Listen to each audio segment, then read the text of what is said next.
ओम नमो वास्तविका देवा विष्णु भक्ति परायण धर्म मार्गे प्रेरयन्तु भवन्तः सर्व एव हि. So today Shri Keshav Rao ji is not there, so I was thinking about continuing the session. So we'll keep it brief, but I do want to talk about a specific topic. I know last session we started looking into the Bhagavad Gita. First two shlokas Shri Keshav Rao ji had talked about, and he's also shared some notes on how to apply analytical thinking to come to a specific meaning of a verse, and how to think clearly and use your own discrimination power to analyze a specific meaning of a verse. So today I want to kind of go back a little bit and talk Astika and Nastika, the concept of who is an atheist and who is a believer. So the reason for this is there are many different kinds of belief systems in the world, and this discussion will help us get a better perspective on these different kinds of belief systems that are out there in the world. And these different belief systems have always existed. Even in old times, these different belief systems were there, and even today, there are many different belief systems. So the way we describe people who believe, who are believer, is they believe in a soul which is separate from the body. They believe in Paramatma, and they believe in Dharma and Adharma, and they believe in Papa Punya. They believe in Swarga Naraka, and they believe that Vedas are authoritative, and there is this concept of moksha. So we touched upon some of these concepts in the previous discussions. The Jiva, a lot of these concepts, for example, Jiva, Ishvara, Dharma, Papa, Punya, we don't see them through our sense organs. We don't see the Swarga and Naraka. We don't have our sensory organs which tells us about the moksha.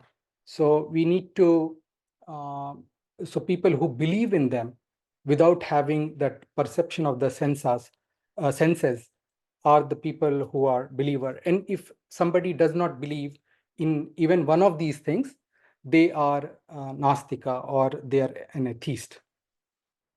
So so we could look at like this notion. Most of the religion, when they are talking about the religious philosophy, they are talking about primarily three things.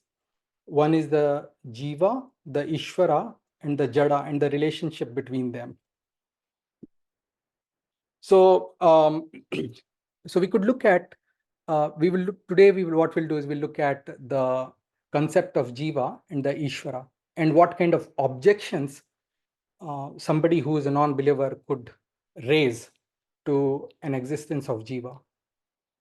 And how do we convince them that there is a separate entity from the body? So the objection they would say is that there is nothing other than the body, and the body is for enjoyment. So what we believe in is that body is an instrument. It has been given to us for Bhagavad Dharmacharan, the work that is done to please the Lord. The Bhagavad Dharmacharan is when we do the work to please the Lord, and even the desire also we ask from the God, not to any other gods, but from the Paramatma. Then that work that we do is essentially called Bhagavad Dharmacharan. We don't consider that this body is only for sensual enjoyment. If we use this body only for sensual enjoyment, then we will not obtain moksha. So we now have this objection from person who does not believe. How do we convince them? So their objection is that there is no entity separate from the body, So then we ask them this question: who obtains the knowledge? If there is no entity uh, separate from the body, then who is the entity which obtains the knowledge? Is it the body or somebody separate from the body who is obtaining the knowledge? An atheist would have to say he does not believe anything other than the body, so he has to say that the body has knowledge. So then we have to ask this question as to why there is no knowledge or awareness in a dead body. So the answer that an atheist would give, a Nastic would give, is that there is no breath in a dead body, and there is no fire in the belly to digest food. There's no Jataragni.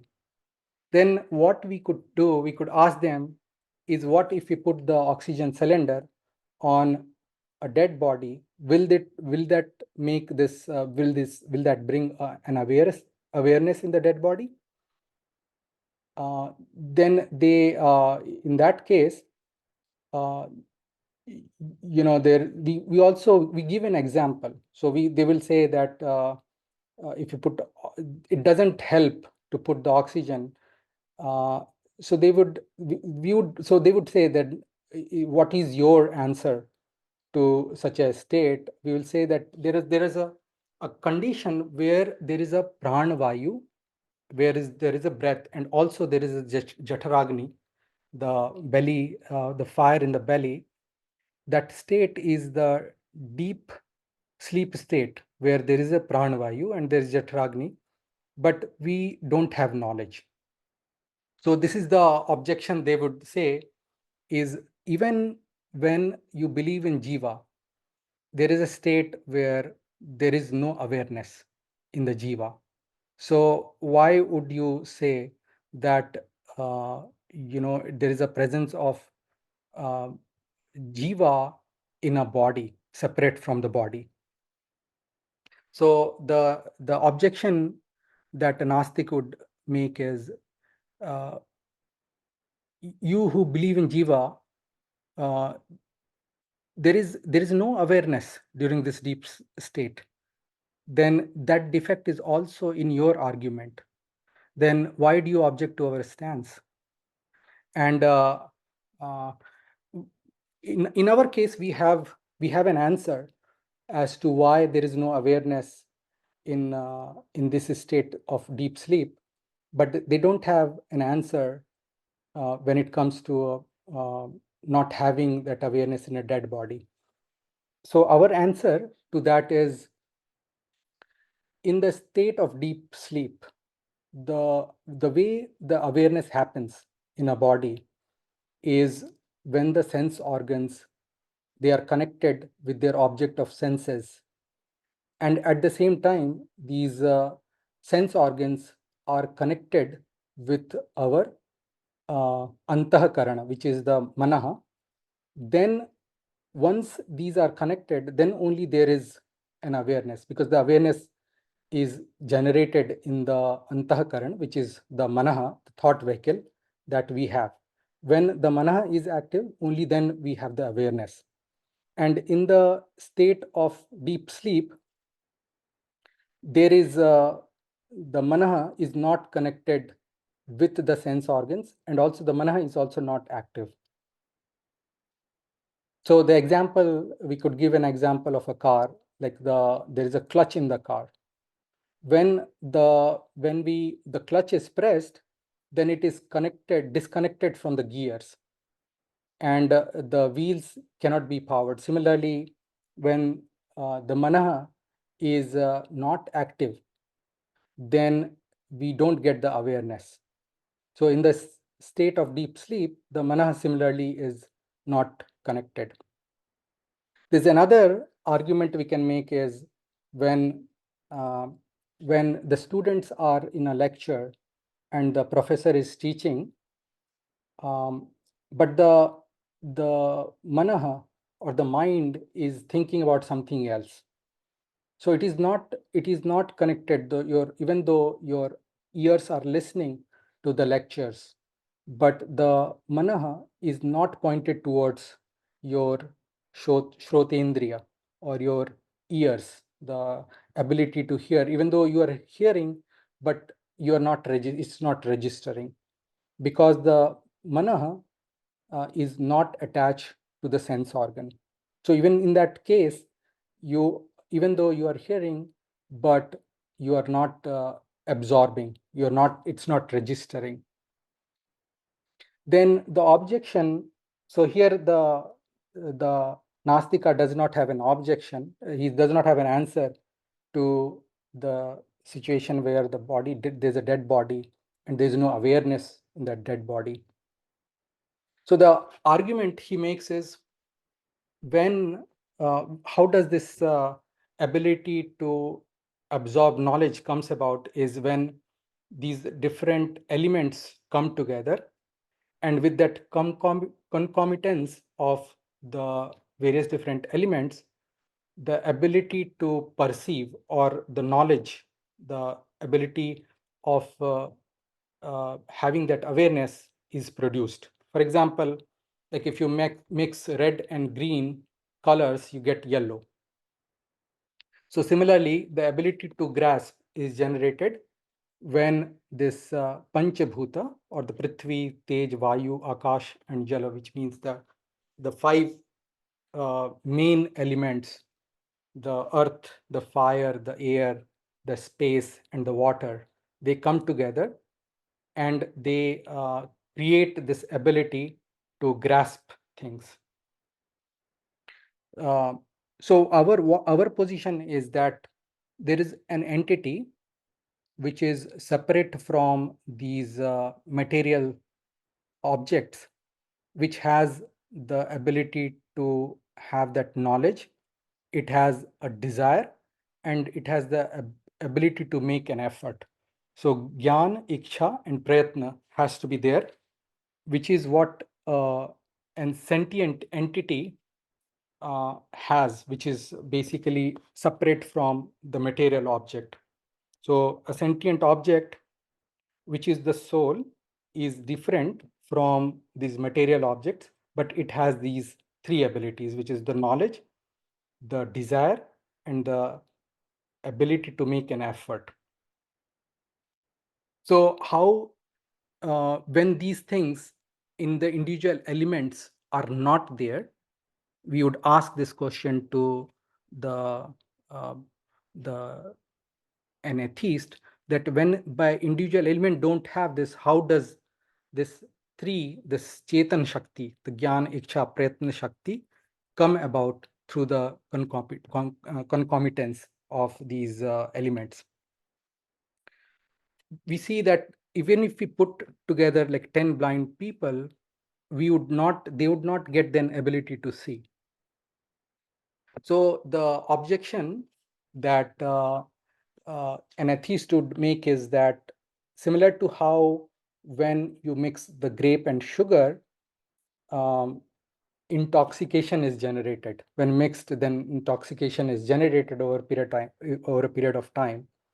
And this did not exist in the grapes or the sugar to begin with, but by concomitance of these elements, a new property is seen to be generated.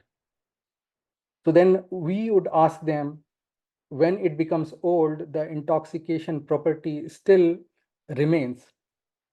What has been created, it should stay. But why does it go away in the dead body? And if we ask this to an atheist, what is death? Can you explain? What is missing there in a dead body, which is there in a living body? And what is missing is, as we talked about, the Gyan, Iksha, and Prayatna Shakti, which is the knowledge and the desire and the effort, the ability to make effort, that is missing in a material body. Therefore, we must believe in Jiva, which is separate from the matter.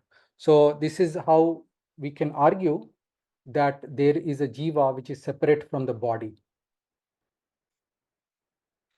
The other things that a Nastic or an atheist does not believe in is the God. So, so the concept that they believe is that what can't be seen, how can we believe in it? So there's this belief system called Charvak. Charuvak means some beautiful. It's very beautiful to hear. Charu means beautiful, and vak means the words. So they have beautiful words. What they say is what can't be seen, we should not believe in that. So they don't believe in this, the notion of dharma. They don't believe in this notion of pap and punya, and they believe in this sensual enjoyment. Why do we do like these different anushthan and uh, penance? We should just enjoy life. um, so they don't so there are some people who even don't believe in things that we see, but the argument that we can make for people um, who are who believe who don't believe in the God is, if we see a tree, then we will say that this tree, would they believe that this tree has grown without a seed? Um, so they would have to agree with us that there must have been a seed. We would ask them, okay, no one has seen the seed, then why do you believe in it? And they would say that, oh, but I see it in my garden. I plant the seed, then only we see the tree or the plant come out. So they do believe in it, but they do believe things selectively, uh, uh, which is um, which weakens their argument.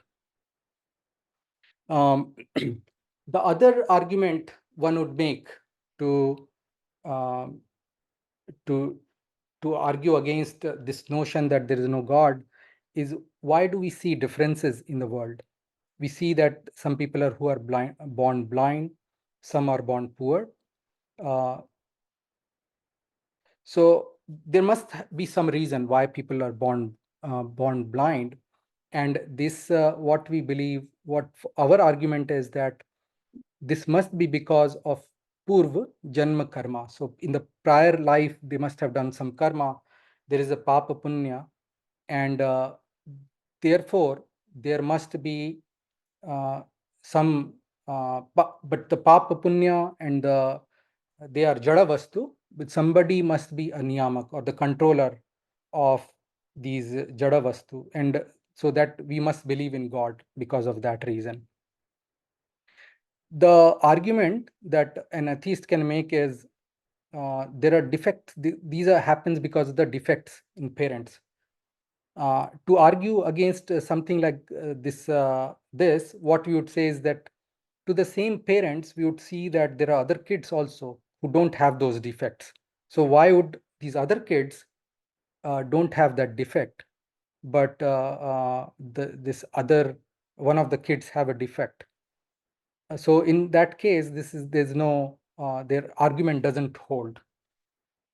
The other argument that they can make is that there is a need of a creator or a Ishwar. The Prakriti, from the nature itself, uh, the this the jiva can be born, or the birth can happen. There is no need to have a god. And they give an example that we see that from the milk the curd is made. The argument that we can make is, even in that case of curd, that they cite this example that you put the milk in the morning, you see the curd.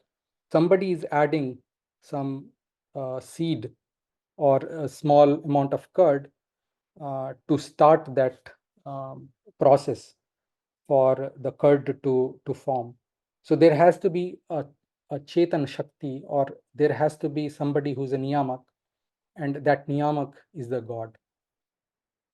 So So basically, this uh, this there are various different thoughts and belief systems which in the world, which could vary from one spectrum from all the way to the other spectrum. So people who don't believe in any religion and they don't believe in the notion of God, but there are some people, those are, like we talked about the Charavak, there are people who believe in doing good will result in something good, and but they don't believe in the notion of God. And then some people believe in only one life. These are like Abrahamic religion, then the Islam, Christianity, Judaism believe in that, and they believe in this notion of a single life and then there being a judgment day. And then there are different other belief system where is the concept of reincarnation is there. So the jiva is born again because of the karma siddhant, because he has done certain things, papa and punya. The notion of papa punya is there, such as in the religion Buddhism, that is there. Then there is another notion, another set of belief systems where they believe somebody must be enforcing the karma, and multiple persons are there who are enforcing the karma. So that kind of a philosophy is there in Jainism. And then comes the Vedantins. Vedantins believe in the Vedas, and they even within the Vedantins there are different interpretation which could basically believe in various different things that I just mentioned, like people all the way from somebody not believing in the notion of God, to the people who believe in the God and the principle of karma and the notion of Ishvara separate from the God. And those differences arises out of the different ways of interpreting the words that are there in the Vedas. So I will pause here. And if there are any discussion, any questions from the previous session or today's session, we can take it up and talk about it.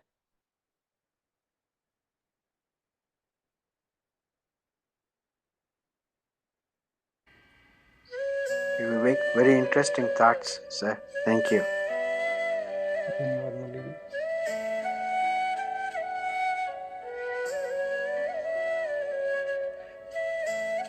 Okay, if nothing else, then we'll wrap up for today, and we'll meet again on Friday.